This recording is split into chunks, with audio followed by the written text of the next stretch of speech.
Hello guys, welcome back to Tactical Trafford. Welcome back to today's episode of Tactical Trafford.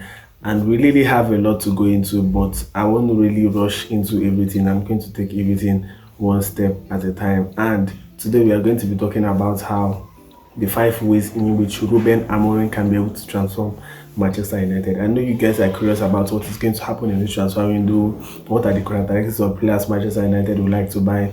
So I'm here in this video today to give you a breakdown of the five ways Ruben Amorim can be able to transform Manchester United. And today, as I'm giving you this video and as I'm making the explanations, I'm going to be giving you videos and footages and pictures that you can use to simplify or interpret my take on this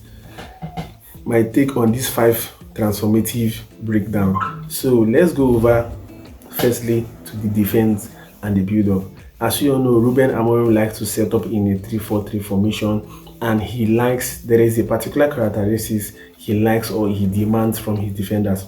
Ruben Amorim is the kind of coach that wants his defenders to be good on the ball. He likes his defenders to be able to be aggressive, to press high up the pitch, and then win physical, win area, and win ground use. This is the kind of midfielders he likes, and do we have this kind of characteristics of players in Manchester United?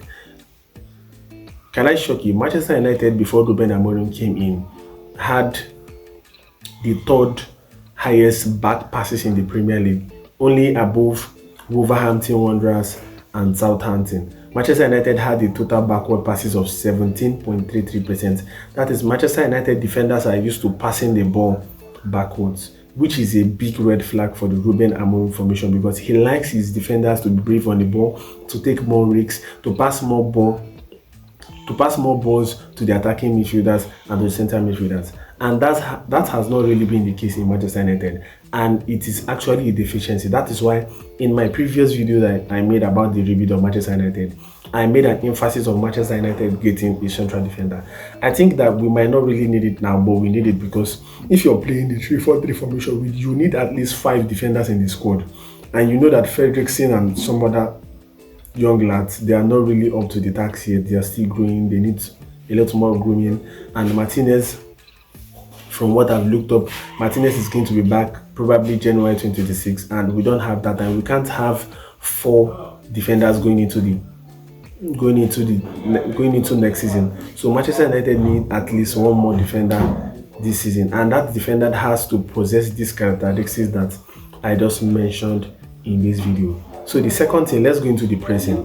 Ruben Amorim is a coach that likes his pressing structure to be very intense and very high. That is why he likes an energetic team. And you cannot argue with me that there is no coach or there is no team that plays the 3-4-3 formation that doesn't like the energetic team. They like teams that has a lot of energy, that can be able to press. But for the pressing structure of Ruben Amorim, he likes a pressing structure whereby the striker presses the goalkeeper to play the ball into a specific position. And then when the ball is being played into specific positions, so when the ball is being played into a particular position, then it forces the team, every member of the team, to press the both ends, the wing backs, the central midfielders, and both the central midfielders and both the central defenders. So this pressing structure happens in a way that it tries to squeeze the opposition team as much as possible. It tries to create turnovers. It tries to win the ball as high as possible up the pitch so that it can be converted into goal scoring opportunities. I think we have been able to achieve that a little bit in this season, but we can see that the team is not really up to the task. I think the team is not really sufficient enough. Our team is not really athletic enough. So the energy levels in the Manchester United team is really not up to the standard of the Premier League. So you could see that there is a lot of deficiency, there is a lot of flaws into the team. So this particular pressing structure cannot be able to be carried out. But I think with proper recruitment next season, probably we are going to see more of that. So let's go over to the goals. Before Ruben Amorim came in, Manchester United had the 5th goal scoring highest XG in the Premier League. We had a goal scoring XG of 6.8, but we were able to score only 9 goals, which means that we are actually very wasteful. So this is one of the things that Manchester United need to address, because even when Ruben Amorim also came in, there was also a goal scoring issue. We could not score we couldn't score. Even when we had opportunities in games, we blew it up. So Manchester United actually need a goal threat. We need a goal threat all over the whole 10, both the left 10, the right 10, the striker position. I think we really need a goal threat in every part of the pitch, because you have seen that the chance creation has not been the issue. You could look at the Aston Villa game. The game just started and we had like two chances, but we missed all. So it also happened when Kobe Meno gave the ball to Rashid Højlund, I think deep into the Villa game, and he also couldn't convert. So this is one of the biggest deficiency in the Manchester United team, which is actually scoring of goals. Scoring of goals has actually been a problem for Manchester United over a very long time. Not just this season under Ruben Amorim, and not just before Amorim came in, but I think in Ten Hag's second full season, it was also an issue. So let's go over to the fourth way he can be able to transform Manchester United. I think one of the fourth ways he can be able to transform Manchester United is by using the wing back positions. And also, one of the ways of using the wing back position is that the both wing backs are going to take very high positions in the pitch, and then one of the central midfielders is going to drop to attract the opposition teams. When the opposition teams is being attracted, the ball is going to be recycled to the right central back, and then the ball is going to be taken to any of the wing backs.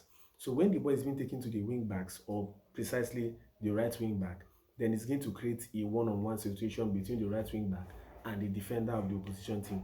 Which, if the right wing back is actually good in dribbling and taking on defenders, it's going to be really easy for the wing back to transform that particular opportunity into a goal scoring opportunity. So there are different ways that this formation can be able to hurt opposition teams. But I think that with the way things are going, our game are actually very predictive. When I say a game is predictive, what I mean is that if you watch almost all the games we have played this season under Ruben Amorim, the oppositions know that we cannot be able to play through the middle. Instead, they know that we are going to play through the wing backs, which is actually a problem. In the Premier League, if you want to be a very strong team in the Premier League, then you have to be really versatile. Your game plan has to be really tough to figure out, because if the opposition teams know that yes, we are definitely going to use the fullback wing backs position because we cannot be able to utilize the middle, it makes our game very easy to break down. So I think one of the characteristics of Manchester United game that needs to change next season is utilizing the central midfield positions. And that implies buying midfielders that are very good in receiving the balls, midfielders that can be able to play with their back to goal, midfielders that are very brave.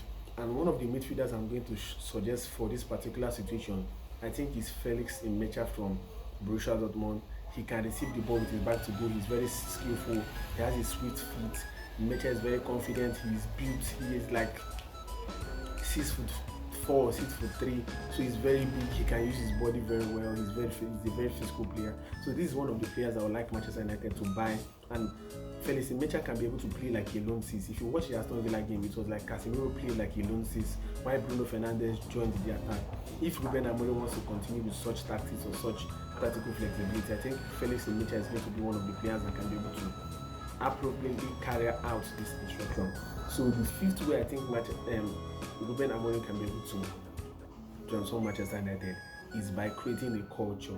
Because in as much as there are also tactical reasons or tactical flexibility, or how we can utilize the fullbacks, how we can utilize the middle of the pitch, but I think that Manchester United also need to create a culture. We need to create a mentality, we need to create a winning culture, and this is left on the coach. Ruben Amorim has to instill that winning culture. The owners also has to take a move that is going to shift the culture of the team. Because I know that Manchester United probably is one of the biggest teams in England, but that's not really been the case when it comes to the culture of the team. There is a lot going on around the team. There are a lot of changes. There's going to be a lot of changes in the squad. Even probably one of our biggest leaders, Bruno Fernandes, might be leaving. So Manchester United need to instill a great culture into the team, because this is what is going to make the difference. I could remember when Sir Alex Ferguson came into Manchester United, there was a culture of players drinking and not taking the physical aspect of the game seriously. Off the pitch, they were not really doing well in the terms of their diet, their sleeping routines and all that. So they were not really taking it serious. But I think in the case of Manchester United, I think they are taking their routines well, but I think their mentality is actually very fragile. We don't need players with such mentality. I think some of the Manchester United players are comfortable carrying 5th position, 6th position. I think that is not what we want in Manchester United. We want players that have a very strong mentality and you also want a coach with a very strong character that can be able to instill this culture and these morals, these behaviors into them. So this is the 5 ways I think Ruben Amorim can be able to transform Manchester United. First, the defense and the build-up. Secondly, you have to utilize the fullback positions. Thirdly, you have to be able to utilize the middle. Fourthly, you have to have a wonderful culture. Fifth, I think you have to make the pressing structure to be really wonderful. So these are the 5 ways I think Ruben Amorim can be able to transform Manchester United. I'm also going to make a video about how Manchester United, which was known as the biggest club in world football, not just in England, destroyed itself. And I'm also going to be making more transfer video about Ruben Amorim, about Bruno Fernandes, about Matheus Cunha, about Brian Mbeumo, and all the players that Manchester United are going to be linked to this summer. See you in my next video.